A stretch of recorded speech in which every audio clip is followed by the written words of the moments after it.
Assalamualaikum warahmatullahi wabarakatuh. Lanjut bersama saya kembali di mata kuliah database. Saya Muhammad Zahir Zaid, pengajar database di Prodi Pendidikan Matematika Universitas Negeri Semarang. Hari ini kita akan melanjutkan pembahasan database kita. Let's see, kemarin kita sudah sampai mana sih database-nya? Oke, terakhir kita sudah membahas database relasional lalu konversi ERD ke database relasional. Untuk minggu ini kita akan masuk ke lanjutan dari konversi ERD ke database relasional. Kalau minggu lalu di pertemuan selanjutnya kita mempelajari bagaimana kita mengkonversi entity relationship diagram ke bentuk database relasional, yang mana diagram ER-nya masih berubah konsep-konsep dasarnya, belum masuk ke konsep lanjutan dari ER itu sendiri. Nah, di minggu ini kita akan melanjutkan materi tersebut. Anda bisa mengunduh modulnya, saya sediakan di e-learning UNES, elena.unes.ac.id menggunakan akun Sikado Anda masing-masing. Modul transformasi diagram ER ke basis data relasional. Minggu lalu kita sudah membahas transformasi dasar, yaitu bagaimana kita mengonversi suatu entitas dan atribut, lalu bagaimana cara kita cara kita mengonversi relasi yang berderajat 1 ke n, n ke n, dan 1 ke 1. Itu. Nah, minggu ini kita lanjut untuk transformasi lanjutan. Oke, saya langsung saja. Biar gambar saya kelihatan. Oke, aturan lanjutan konversi ERD. Kalau kemarin kita sudah mempelajari bahwa entitas itu selalu dikonversi menjadi tabel, lalu atribut, ya asal dia atribut yang biasa, atribut yang single value gitu, dia akan menjadi kolom-kolom pada tabel entitas yang terkait gitu. Sementara primary key ya akan tetap menjadi primary key dan seterusnya. Kalau kita ketemu relasi 1 to n, relasi 1 ke n, kita copy primary key dari 1 kita kopikan ke n.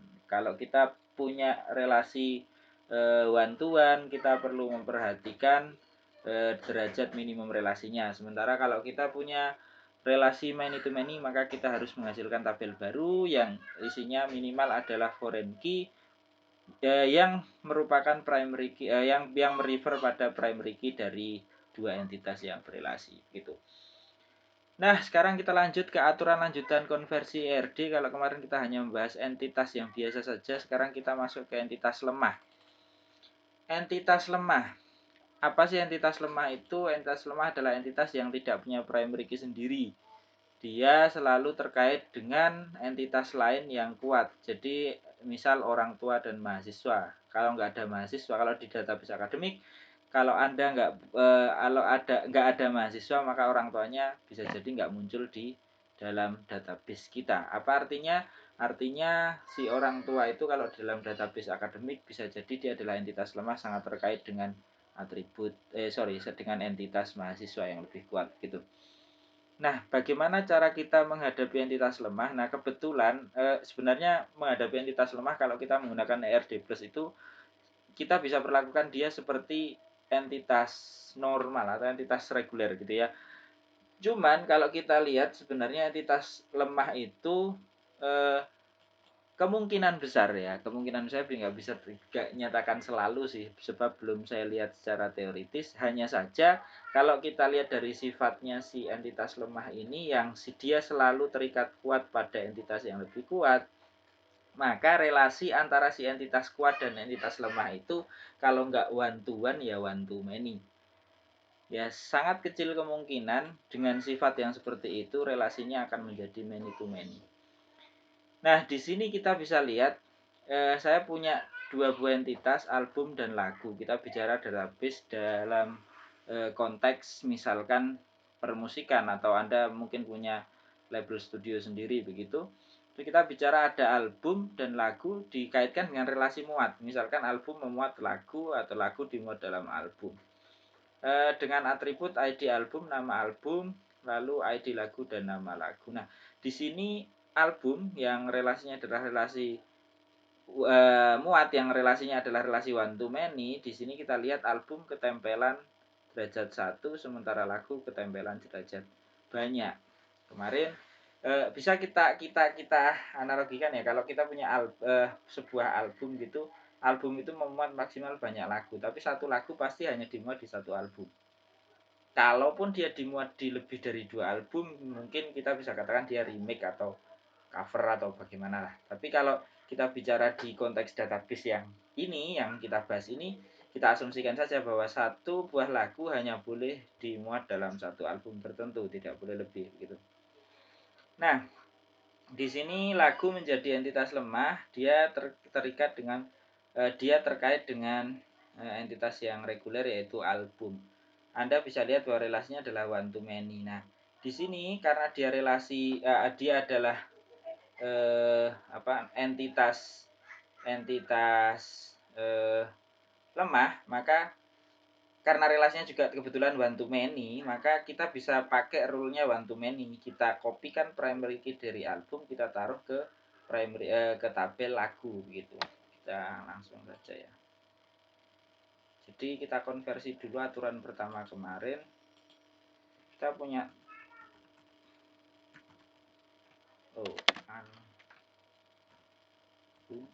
kita punya tabel album gitu. Lalu tabel album ini punya ID album dan nama album. Nah, ID album adalah primary key. Nah, sekarang kita punya juga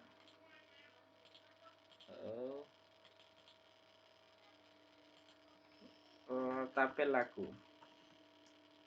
Tabel lagu ini terdiri dari ID lagu dan nama lagu. Nah, karena tabel lagu ini adalah entitas lemah dan kebetulan relasinya adalah one to many, ya aturan one to many bisa kita pakai juga, yaitu kita kopikan primary key dari ID dari album tabel album, kita kopikan ke sini. Bedanya kalau untuk yang relasi relasi dengan entitas lemah, si ID lagu ini ya tidak bisa menjadi primary key sendiri, walaupun dia di sini ada garisnya, tapi garisnya adalah putus-putus. Dia memang primary key, tapi primary key-nya harus dibantu dengan kolom ID album. Artinya primary key untuk tabel lagu di sini bukan ID lagu saja, tapi kombinasi dari dua kolom, yaitu ID lagu dan ID album. Kenapa? Karena si lagu ini entitas lemah.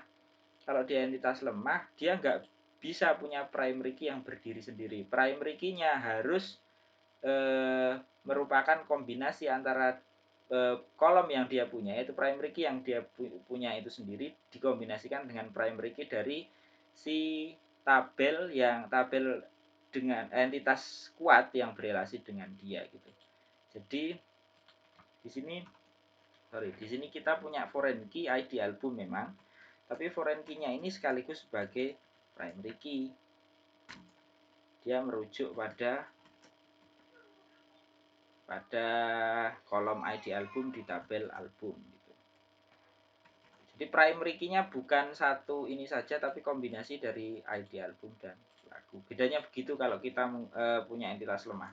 Kalau entitas lemah, primary key-nya harus merupakan kombinasi dari primary key yang dia miliki bersamaan dengan primary key dari entitas kuat yang berelasi dengan dia. Beda kalau dia entitas kuat ya, sama-sama entitas kuat kemarin, kita cukup kopikan yang satu jadi foreign key. Jadi misalkan ini entitas kuat, misal lagu ini entitas kuat, maka ID album di tabel lagu bukan menjadi primary key. Dia bukan tidak menjadi bagian dari primary key, tapi hanya jadi foreign key saja.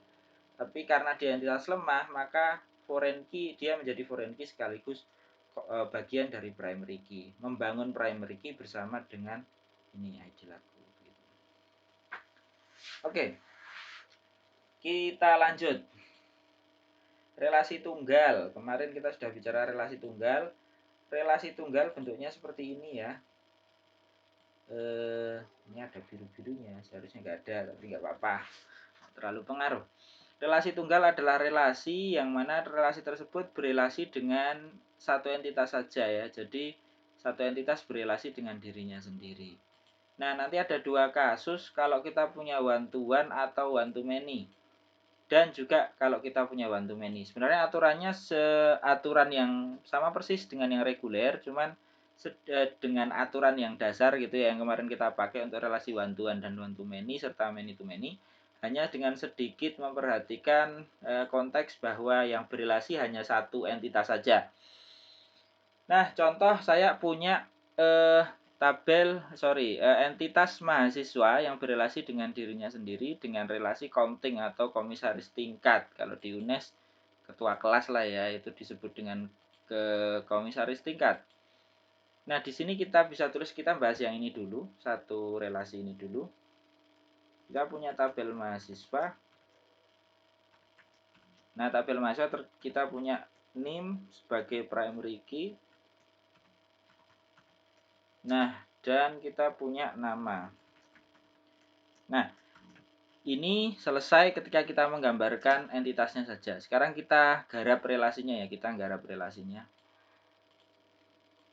Nah, untuk relasinya, kemarin kalau kita punya relasi one to many, maka yang kita lakukan adalah mengkopikan primary key dari entitas yang satu, yang ketempelan satu, ditempelkan ke entitas yang ketempelan banyak atau n. Nah, padahal di sini yang berelasi ya dirinya sendiri, berarti kita kopikan ini ke sini. Ya, kita kopikan ke dirinya sendiri dengan menambahkan nama relasinya. Jadi name counting. Gitu. Dia sebagai foreign key. Foreign key yang merujuk pada kolom lain di dalam tabel itu sendiri begitu. Ya, sederhana. Sama persis dengan aturan dasar ya. Jadi kalau one to many ambil dari yang one tempelkan ke yang many gitu. Nah, kita lanjut ke ini, kita garap yang ini sekarang.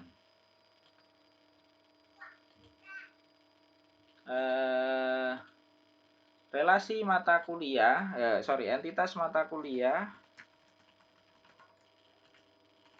Kita punya, harusnya bukan NIM ya. Ini tolong diabaikan, bukan NIM tapi ID makul ya. Mohon maaf. Atau kode MK.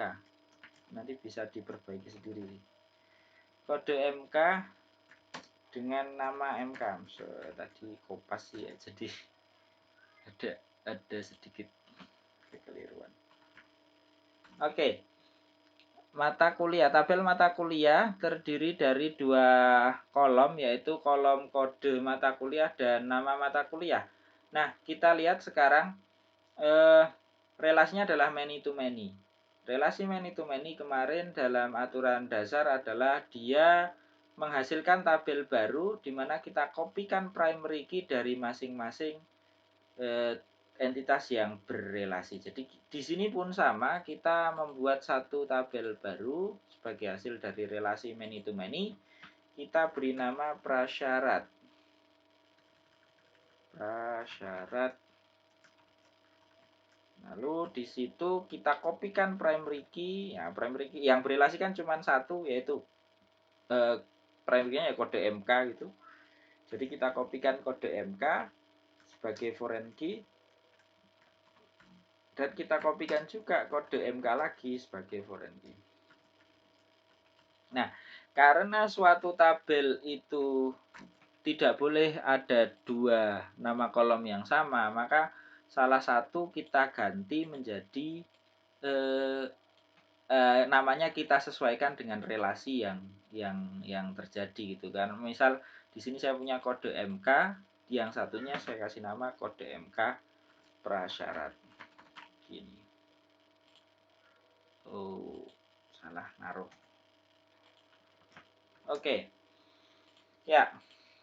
Jadi itu relasi tunggal diperlakukan selayaknya seperti relasi biasa begitu, hanya yang perlu digarisbawahi adalah dia berelasi dengan dirinya sendiri. Jadi Anda kopikan si primary key, kopikan ke dirinya sendiri. Tinggal ditambahkan saja konteks dari relasi yang terjadi gitu. Jadi ini ada name counting, di sini ada kode MK prasyarat ya. Saya lanjutkan. relasi ganda. Nah, ini untuk relasi ganda kita juga sebenarnya sama perlakukan dia selayaknya relasi normal gitu, relasi standar, relasi dasar. Hanya saja kita karena dia berelasi, karena dia adalah dua entitas yang punya lebih dari satu relasi ya, otomatis kita tambahkan saja relasinya kita tulis apa adanya. Saya ambil contoh ini. Sama, perlakuannya sama. Misal kita punya mahasiswa dan dosen, entitasnya mahasiswa dan dosen, ada dua relasi antara dua entitas ini. Mahasiswa punya pembimbing skripsi dosen gitu ya. Misalkan diasumsikan kalau di pendidikan matematik di UNES sih sekarang satu mahasiswa satu pembimbing skripsi ya. Cuman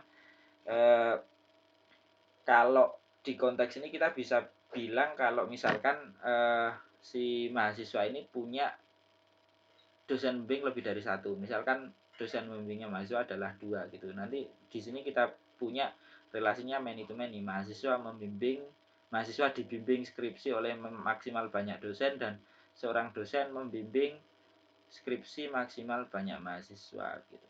Sementara kita punya satu relasi juga antara mahasiswa dan dosen yaitu relasi wali di mana mahasiswa memiliki dosen wali maksimal satu dan dosen menjadi wali untuk maksimal banyak mahasiswa gitu.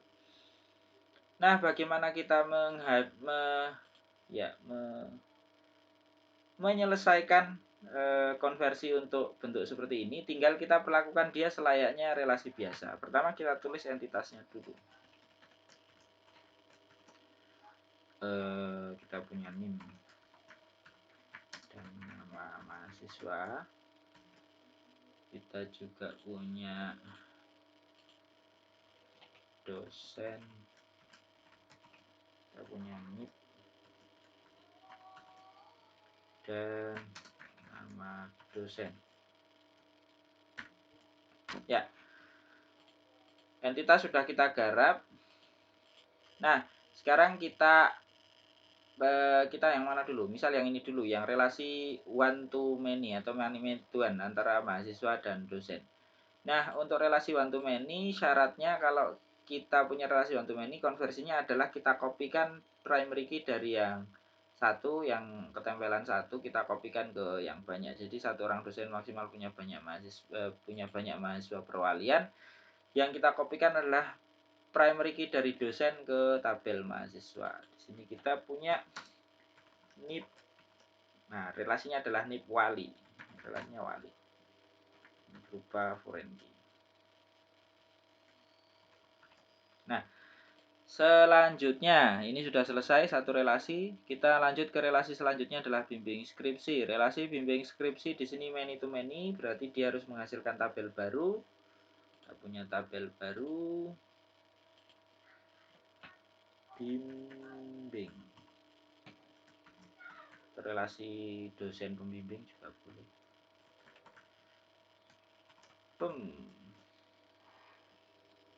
Skripsi gitu ya, dosen pembimbing skripsi. Di sini relasinya many to many, kita kopikan primary key dari dosen dan mahasiswa. Berarti kita punya NIP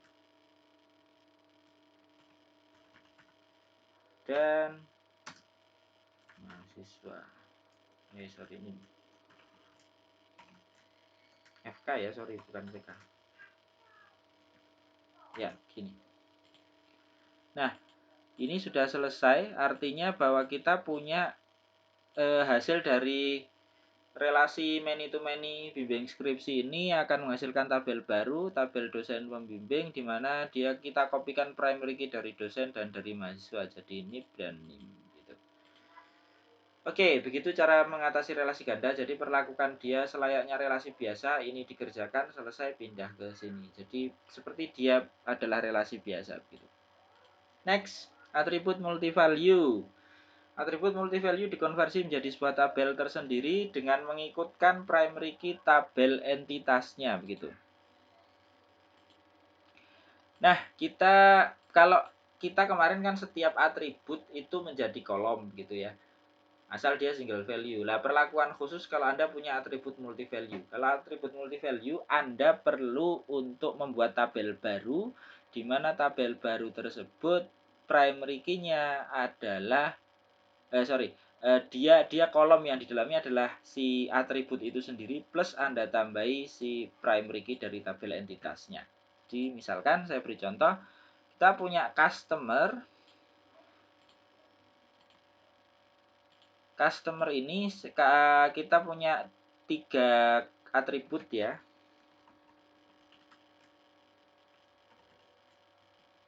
Nah, tabel customer kita punya 3 atribut. Atribut pertama adalah ID customer.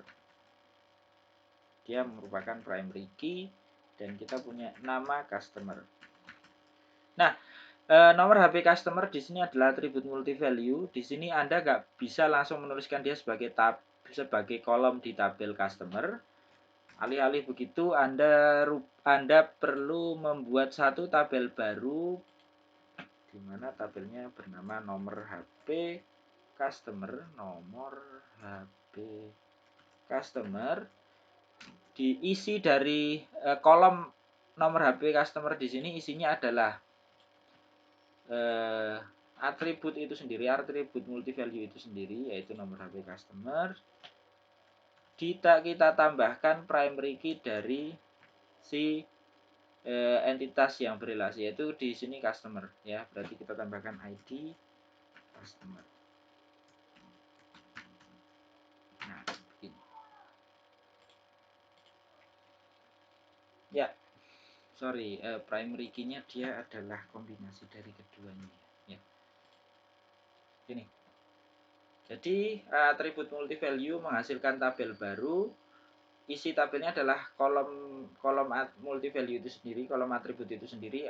Terus selanjutnya Anda kopikan primary key dari si entitas yang berrelasi. Di sini entitasnya adalah ID customer dan primary key-nya di customer. Dan juga primary key untuk tabel nomor HP customer ini tadi, yang multi value tadi, adalah kombinasi dari primary key yang ada dengan primary key dari customer dengan kolom nomor HP itu sendiri begitu. Begitu untuk atribut multi value. Saya lanjutkan untuk atribut komposit. Atribut komposit diperlakukan seperti atribut biasa, hanya saja yang menjadi kolom pada tabel adalah atribut atomik yang dimiliki. Atribut besar tidak ditulis. Saya beri contoh ini. Kita punya entitas pegawai.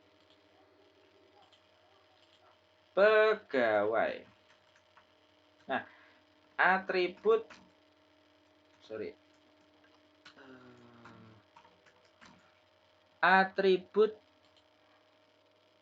komposit. Di sini kita punya atribut kompositnya adalah alamat, di mana atribut alamat ini terdiri dari kecamatan, kota, dan kode pos. Jadi satu atribut yang bisa dipecah menjadi bentuk atomik, kecamatan, kota, dan kode pos.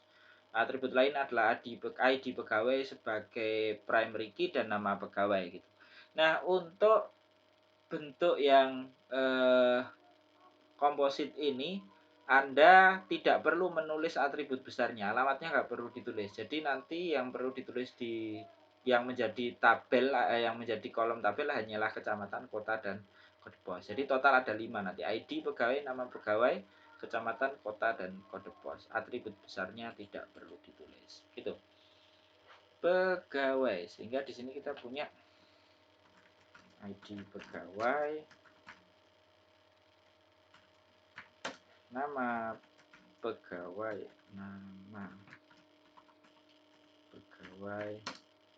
dan alamatnya nggak perlu ditulis, langsung kita masukkan. Saya singkat saja, kecamatan, kota, dan terakhir kode pos ini. Sehingga atribut besarnya tidak perlu ditulis.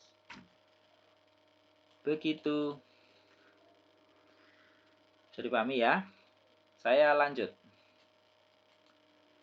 Atribut turunan. Atribut turunan adalah atribut yang diturunkan dari atribut lain dalam database relasional. Atributnya dihilangkan alias tidak ditulis. Saya ambil contoh di sini, saya punya entitas mahasiswa, primary key-nya name, atributnya adalah nama dan IPK, tapi IPK di sini adalah atribut turunan atau derived attribute, di mana bentuknya dia berupa garis putus-putus.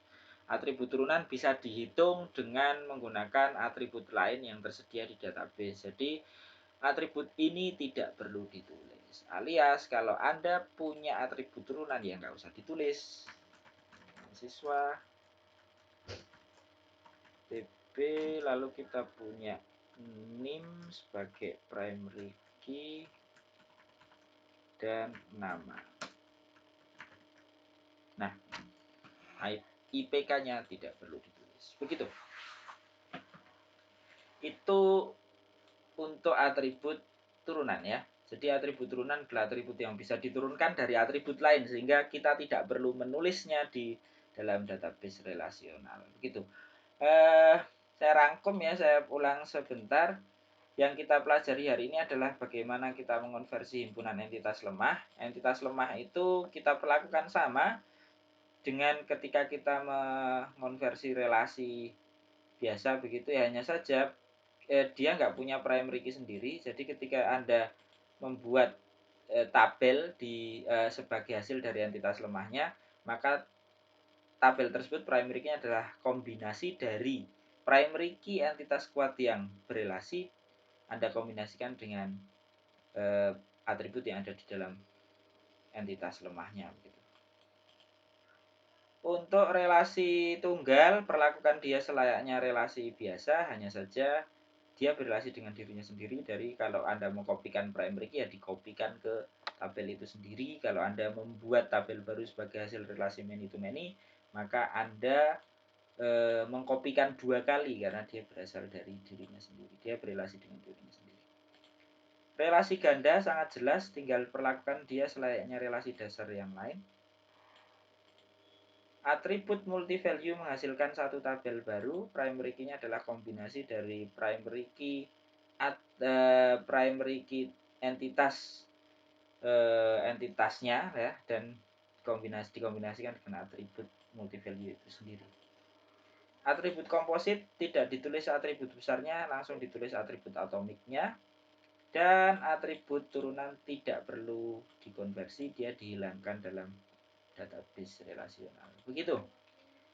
Itu terkait dengan database relasional, terkait dengan konversi dari ER diagram ke database relasional. Saya cukupkan sekian dulu. Ada tugas yang cukup menarik sudah saya siapkan sih, cukup saya semoga ini cukup challenging ya. Saya coba cek sebentar. Nah, ini tugas yang untuk minggu ini ya. Jadi saya punya sekian kombinasi entitas dan relasi serta atribut yang harus Anda konversi dalam bentuk database relasional. Ada 1, 2, 3, 4, 5 entitas, ada relasinya 1, 2, 3, 4, 5, 6 dan 6 relasi, 7 malah 7 relasi. Dan ya silakan nanti Anda coba konversi ini ke dalam bentuk database relasional begitu.